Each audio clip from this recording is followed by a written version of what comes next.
کی غفلت جو ہے وہ ختم ہو جائے۔ جب انسان کے غفلت جو ہے وہ ختم ہو جاتی ہے تو پھر بندہ شیطان کو چھوڑ کر اپنے خالق سے پیار کرنا شروع فرما دیتا ہے۔ اور آگے فرماتی ہیں کہ ذکر جو ہے الشیطان جاثم فی القلب، کہ شیطان بندے کے دل پر پہرا لگا دیتا ہے، یہ کہیں کہ اس کے اوپر وہ بیٹھ جاتا ہے۔ جب بیٹھتا ہے تو پھر آدمی کو نہ دین میں کوئی مزہ آتا ہے، نہ کوئی دین کی چیزوں پر سکون آتا ہے۔ آپ سنتے ہوں گے لوگ کہتے ہیں کل صاحب مجھے نماز پڑھنے میں سکون نہیں آتا ہے، قرآن میں دل جو ہے وہ نہیں لگتا۔ اس کی اصل وجہ یہ ہے کہ شیطان نے آپ کے دل کو اپنے شکنجے میں جکڑا ہوا ہے۔ آج اسی کچھ میں بات کو آگے لے جاؤں گا کہ نبی علیہ السلام نے فرمایا کہ جب تمہیں موت آئے، اور جب موت آئے الذکر بلسانک، کہ تمہاری زبان جو ہے یہ اللہ کے ذکر سے تر ہونی چاہیے، کہ تمہاری زبان اللہ کے ذکر سے تر ہونی چاہیے۔ اب تھوڑی سی علمی بات کرتا ہوں میں کہ ذاکر جب ذکر کرتا ہے، جب تک ذکر کرنے والا جس کا ذکر کر رہا ہے جب تک وہ حاصل کر نہیں لیتا ذاکر کو سکون نہیں آتا۔ ذکر اللہ کا ہم کرتے ہیں، اگر اللہ سے پیار نہیں ملتا ہے تو پھر وہی آ گئی کہ ہمارے دل پر کیا ہے، زنگار جو ہے وہ لگا ہوا ہے۔ اب ذکر قلبی سکون کہاں سے آتا ہے؟ حضرت خواجہ محمد امین سب فرمائے رحمت اللہ علیہ، وہ فرماتے ہیں کہ تم اہل ذکر کی محافل میں بیٹھے کرو، اس سے بیٹھنے سے اللہ تمہارے دلوں کے زنگار کو دور فرما دیتا ہے۔ وہاں پر ایک نا فلسفی بیٹھا ہوا تھا۔ آپ جانتے ہیں جو فلاسفر ہوتے ہیں ہر چیز کی 3-4 شکلیں بنا لیتے ہیں، ہر چیز کی جو فلسفی ہیں فلاسفر ہیں، ایک یہ ہے ان کی ذہنی شکل ہے، ایک کتابی شکل ہے، اور ایک اشکالی شکل ہے۔ تو وہ کہنے لگے میاں امین صاحب یہ بڑی بڑی کامل گزرے ہیں، کبھی یہ بھی ہوا ذکر ایک کر رہا ہے ساتھ والے کو فائدہ ہو؟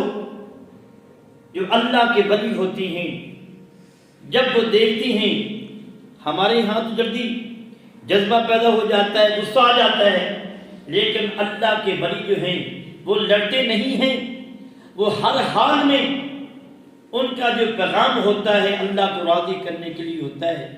تو آپ نے اپنے ایک نا مرید سے کہا کہ بھائی مجھے گرمی کافی لگی ہوئی ہے، تو ذرا مجھے نا ہاتھ کا جو پنکھا ہے وہ مجھے آپ ذرا اس کو ذرا اس کی ہوا جو ہے مجھے پہنچائیں۔ تو میرے بھائیوں جب آپ کا مرید جو تھا، یہ باتیں ذرا سمجھنے کی ہے، آپ کا مرید اٹھا، وہ آدمی جو ذمہ دار تھا یا فلاسفر تھا جس نے یہ سوال کیا کہ ذکر کرنے سے اکیلے بندے کو فائدہ ہوتا ہے ساتھ والے کو فائدہ نہیں ہوتا، تو آپ نے فرمایا میرے بھائی آپ ذرا مجھے پنکھا جو ہے وہ ہلائیں تاکہ پنکھے کی ہوا دیں، مجھے گرمی کافی ہے۔ جب آپ کا مریض کھڑا ہوا، پہلے وقت میں آپ بھی کسی مقام پر ہوں گے، بڑے بڑے وہ ہاتھوں سے پنکھے بنائے ہوئے تھے، اسے فین بنائے ہوئے تھے، تو جب انہوں نے ایسے ہوا جو ہے پنکھا جو تھا وہ ہلانا شروع کیا تو ہوا آپ کو بھی مل رہی ہے، خواجہ امین صاحب کو، اور جس نے اعتراض کیا تھا اس کو بھی ہوا مل رہی تھی۔ جس نے سوال کیا تھا بھی جو ذکر کرتا ہے اس کو فائدہ ہے، ساتھ والے کو کوئی فائدہ نہیں ہے۔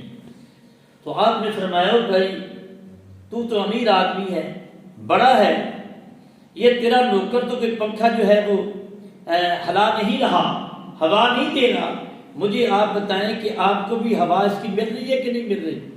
وہ کہنے لگے کہ اس کی اچھی طریقے سے مجھے بھی ہوا مل رہی ہے۔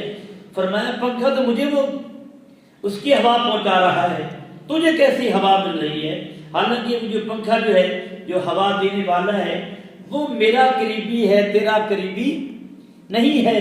تو آپ نے فرمایا بھائی دیکھو نا، میں اکیلا تھا، تجھے صرف مسئلہ سمجھانا تھا کہ ایک پنکھے میں اتنی پاور ہے کہ ایک آدمی کے لیے وہ جو تھی وہ ہوا تھی، وہ باقیوں کو فائدہ دے رہا ہے۔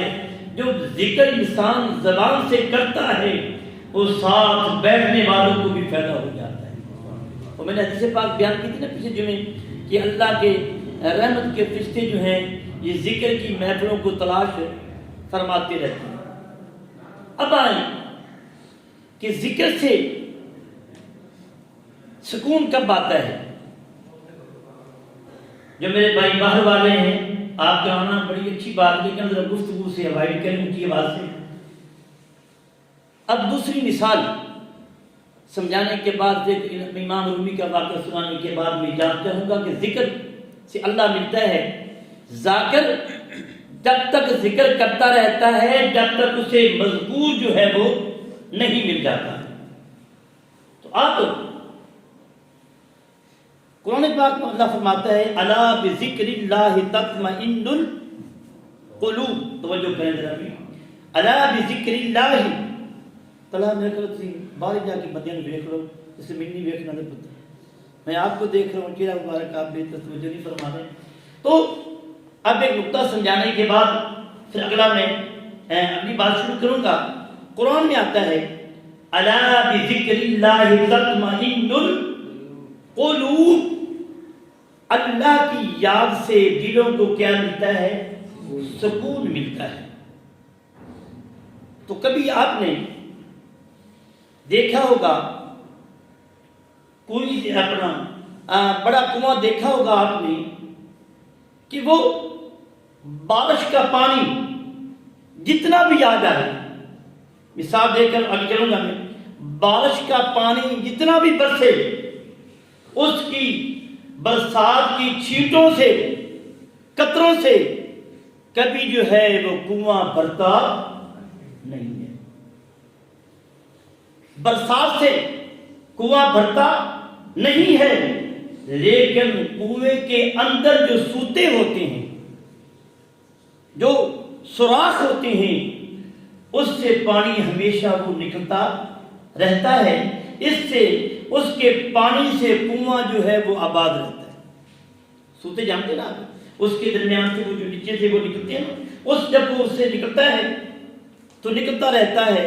تو حدیث پاک قرآن پاک میں آیا الا بذکر اللہ تطمئن القلوب، جب تمہارا دل غفلت سے خالی ہو جائے گا، شیطان کا پہلا جو ہے یہ ختم ہو جائے گا، تم جہاں پر بیٹھ کر اللہ کا ذکر کرو گے تو تمہاری ایمان کو حیاتی ملنا شروع ہو جائے گا۔ تو حدیث پاک میں نے کیا ہے کہ نبی علیہ السلام نے فرمایا